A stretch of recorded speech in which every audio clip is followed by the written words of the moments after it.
गुरुवारी करावयाचे श्री महालक्ष्मी व्रत. श्री महालक्ष्मी व्रत करणाऱ्यांसाठी मार्गदर्शन. हे व्रत सुखशांती, धनसंपत्ती व श्री लक्ष्मीची कृपा मिळवण्यासाठी करावयाचे आहे. व्रत करणारे स्त्री पुरुष शरीराने व मनाने स्वच्छ व आनंदी असावेत. या व्रताला कोणत्याही महिन्याच्या शुक्ल पक्षातील पहिल्या गुरुवारी सुरुवात करता येईल. दर गुरुवारी श्री महालक्ष्मी व्रत पूजाविधीसह करावे.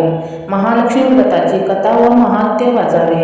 अशा प्रकारे 8 गुरुवार हे व्रत आचरून शेवटच्या गुरुवारी उद्यापन करावे. तसेच हे व्रत वर्षभरही करता येते. वर्षभर दर गुरुवारी आपल्या कुलदेवतेसमोर किंवा देवीच्या छायाचित्रासमोर बसून श्री महालक्ष्मी व्रत कथा व महात्म्य यांचे वाचन करावे. व्रताचे उद्यापनाच्या दिवशी 8 सुवासिनींना 8 कुमारिकांना घरी बोलवावे. प्रत्येकीला पाटावर किंवा आसनावर बसवून ती व्यक्ती महालक्ष्मी स्वरूप समजून तिला हळद कुंकू लावावे. पूजा व आरती संपल्यावर प्रसाद म्हणून फळ आणि या पोथीची एक प्रत प्रत्येकीला द्यावी व नमस्कार करावा. हे ज्या व्रताचे उद्यापन. पुरुषांनाही हे व्रत करता येईल. त्यांनी महालक्ष्मी महात्म्य व कथा वाचावी आणि उद्यापनाच्या वेळी स्त्रियांच्या किंवा कुमारिकांच्या हातावर हळद कुंकू वाहून सुवासिक फूल द्यावे व एक पोथी द्यावी व त्यांना देवी स्वरूप समजून नमस्कार करावा. मार्गशीर्षात 4 किंवा 5 गुरुवार आल्यास पहिल्या गुरुवारी हे व्रत सुरू करून 4थ्या किंवा 5व्या गुरुवारी व्रताचे उद्यापन करावे. व्रताच्या दिवशी उपवास करावा. केळी, फळे, दूध घ्यावे. उपाशी राहू नये. रात्री गोडाचे जेवण करून देवीला नैवेद्य दाखवून सर्वांसह भोजन घ्यावे. हे व्रत संसारी जोडप्यांसाठी पद्मपूर्णा सांगितले आहे. काही कारणांनी हे व्रत करताना अडचण येते जेव्हा त्यांनी दुसऱ्याकडून पूजा करून घ्यावी. उपवास मात्र स्वतः करावा. तो गुरुवार मोजू नये. इतर कोणतेही उपवास असताना हे गुरुवार व्रत आले तरी हे व्रत करावे. रात्री पूजा करावी. वाटल्यास रात्री जेवू नये. ज्यांना हे व्रत दिवसा करता येत नसेल त्यांनी रात्री करावे. फक्त दिवसा भोजन करू नये. निराहार राहू नये. या पोथी श्रवणाचा लाभ सर्वांना द्यावा. पोथी वाचताना एकाग्रता व शांतता असावी. पोथी वाचण्याच्या वेळी महालक्ष्मीचे अस्तित्व गुप्त स्वरूपात जाणवेल. शांतता व मनाची एकाग्रता असणाऱ्यांना सुहासही जाणवेल. श्री महालक्ष्मीची स्थापना आणि विसर्जन यांचा पूजाविधी. ही पूजा ब्राह्मणाशिवाय आपणच करावयाची आहे. घरात देवतेचे तोंड पूर्वेकडे किंवा उत्तरेकडे करून स्थापना करावी. घरातील जागा शक्यतो गायीच्या शेणाने सारवावी.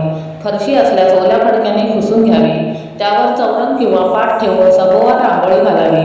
चौरंग किंवा पाटाच्या मध्यभागी थोडे गहू किंवा तांदूळ वर्तुळाकार पसरून ठेवावे. तांब्याचा किंवा इतर धातूचा एक तांब्या स्वच्छ घासून त्यात पाणी भरावे. त्या पाण्यात 1 सुपारी, पैसे व दुर्वा घालाव्यात. कलशाच्या तोंडावर 5 प्रकारच्या झाडांच्या डहाळ्या किंवा 5 झाडांची प्रत्येकी 5 पाने रचून त्यावर नारळ ठेवावा. नारळाची शेंडी वर असावी. कलशाच्या बाहेरच्या अंगाला सर्व बाजूनी हळद कुंकवाची बोटे लावून तयार केलेला कलश पाटावरील तांदळाच्या किंवा गव्हाच्या वर्तुळावर ठेवावा. श्री महालक्ष्मीचे यंत्र पुठ्ठ्यावर चिकटवावे किंवा त्या चित्राची तसबीर कलशाला टेकून समोर ठेवावी. नंतर स्वतः ओम केशवाय नमः, ओम नारायण नमः, ओम माधवाय नमः असे म्हणून आचमन करावे. ओम गोविंदाय नमः असे म्हणून पळीने पाणी हातात घेऊन ते तामनात सोडावे. नंतर तुळशीपत्राने किंवा दुर्वेने तसबीरावर व कलशावर थोडे पाणी शिंपडून देवीला स्नान घालावे. हळद कुंकू फुले अर्पण करून अगरबत्ती व धूप दाखवावा व दीपाने ओवाळावे. नैवेद्य अर्पण करून मनात देवीला आपली विनंती करावी.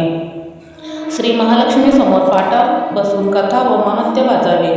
वाचता येत नसल्यास किंवा अडचण असल्यास दुसऱ्याकडून वाचून घेऊन ऐकावे. हात जोडून मनात देवीला आपली इच्छा सांगून ती पुरी करण्याची विनंती करावी. श्री महालक्ष्मी नमनाष्टक म्हणावे व आरती म्हणून निरंजन ओवाळावे. साष्टांग नमस्कार घालावा. रात्री परत लक्ष्मीची पूजा करून गोड पदार्थांचा महानैवेद्य देवीला दाखवावा. गायीसाठी अन्न काढून त्या दिवशी किंवा दुसऱ्या दिवशी नेऊन द्यावे. नंतर कुटुंबातील इतर माणसांसह भोजन करावे. दुसऱ्या दिवशी सकाळी स्नान केल्यावर कलशातील डहाळ्या किंवा पाने निरनिराळ्या 5 ठिकाणी ठेवावी. समुद्र, नदी, विहीर, तलाव किंवा तुळशी वृंदावन अशा ठिकाणी कलशातील पाणी ओतावे. नंतर पूजा केलेल्या ठिकाणी 3 वेळा हळद कुंकू वाहून लक्ष्मीचे स्मरण करून नमस्कार करावा. याप्रमाणे या महिन्यातील दर गुरुवारी व एकंदर 8 गुरुवार होईपर्यंत हे पूजन करावे. मार्गशीर्षात पहिल्या गुरुवारपासून सर्व गुरुवारी हे व्रत करावे. श्री महालक्ष्मीने दरवर्षी हे व्रत करणाऱ्यांना मी सुखी व समृद्ध करीन असे अभिवचन दिल्याचे पद्मपुराणात सांगितले आहे. ह्या व्रताला केशरी व्रतही म्हणतात. पूजा करताना कोणत्याही रंगाचे धूत वस्त्र कटाक्षाने नेसावे. गुरुवार हा श्री दत्तगुरूंचाही दिवस असल्याने त्याला आणखी महत्त्व आहे. ओम श्रीं नमः या मंत्राचा रोज रात्री 1000 जप केल्यास फार चांगले अनुभव येतात. अशा प्रकारे हे व्रत भावभक्तीने करावे. श्री महालक्ष्मी प्रसन्न. अशा प्रकारे माहिती व व्हिडिओ आवडल्यास चॅनलला सबस्क्राईब आणि लाईक करा. धन्यवाद.